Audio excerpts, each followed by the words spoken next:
Le standard pour expérimenter les bénédictions de Dieu, Éphésiens 5, 18.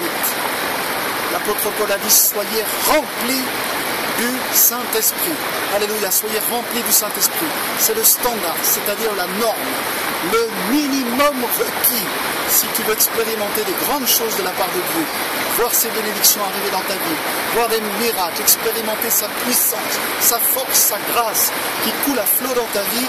Éphésiens 5, 18, voilà le standard, c'est-à-dire la norme, le minimum requis par Dieu pour voir toutes ces belles choses arriver dans ta vie. Soyez remplis du haut en bas, soyez remplis du Saint-Esprit de Dieu.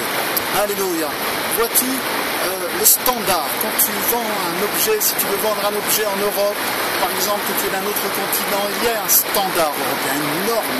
C'est-à-dire cette norme, ce standard, si l'objet que tu veux vendre ne répond pas à ces normes, tu ne pourras pas le vendre. Eh bien, c'est pareil dans le royaume de Dieu, qu'on ne s'y trompe pas. Ce qu'un homme aura semé, le récoltera aussi, dit l'apôtre Paul, c'est-à-dire on ne s'y trompe pas.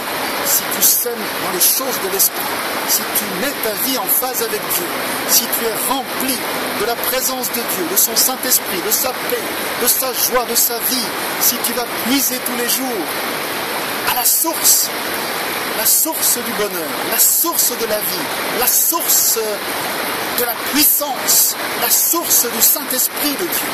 Si tu vas t'abreuver chaque jour, tu seras rempli du Saint-Esprit de Dieu. Et alors, c'est alors que tout ce que Dieu t'a promis, les bénédictions, voir les promesses arriver dans ta vie, c'est alors que ces choses arriveront, que ta vie va commencer à être comme un turbo, compresseur, la puissance de Dieu va venir dans ta vie. Alléluia, soyez remplis du Saint-Esprit. C'est comme ça que David était quand il écrit le psaume 23 et qu'il dit « Ma coupe déborde ». Que ma coupe déborde. Il était, non seulement il avait du Saint-Esprit pour lui-même, mais ça débordait pour les autres. Alléluia, c'est comme ça que Dieu l'entend. Il ne veut pas simplement te donner une quantité de Saint-Esprit pour toi seul, mais également pour ceux qui sont autour de toi. Gloire à Dieu, le monde a besoin d'hommes et de femmes remplis du Saint-Esprit de Dieu. Gloire à Dieu. C'est la condition pour expérimenter la puissance de Dieu dans ta vie.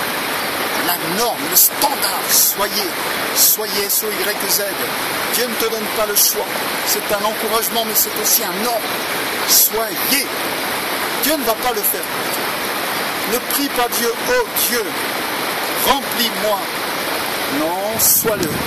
Décide d'être rempli. Prends la parole de Dieu, lis la parole de Dieu, médite la parole de Dieu, sois rempli de feu, sois rempli de la parole, qu'elle devienne une lettre vivante à travers toi, sois tellement rempli qu'elle consume tout ce qui n'est pas à la gloire de Dieu, elle met ta vie en orbite au nom de Jésus.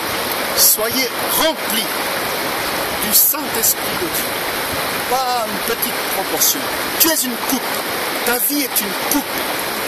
Alléluia, un vase d'honneur. Et ce vase doit être rempli à plein craquer de Dieu.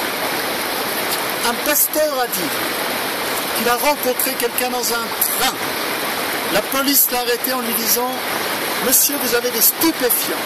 Je vous arrête pour possession de stupéfiants avec intention d'en redistribuer. » Eh bien, je vais te dire, ce pasteur a dit, ça m'a parlé, ça m'a montré que Dieu voulait me dire possession de Saint-Esprit pour moi, avec intention délibérée de le redistribuer autour de moi à toutes les personnes qui ont besoin d'expérimenter la gloire et la puissance de Dieu dans leur vie. Soyez remplis du Saint-Esprit de Dieu. Aujourd'hui, prends cet engagement, je vais être rempli du matin au soir.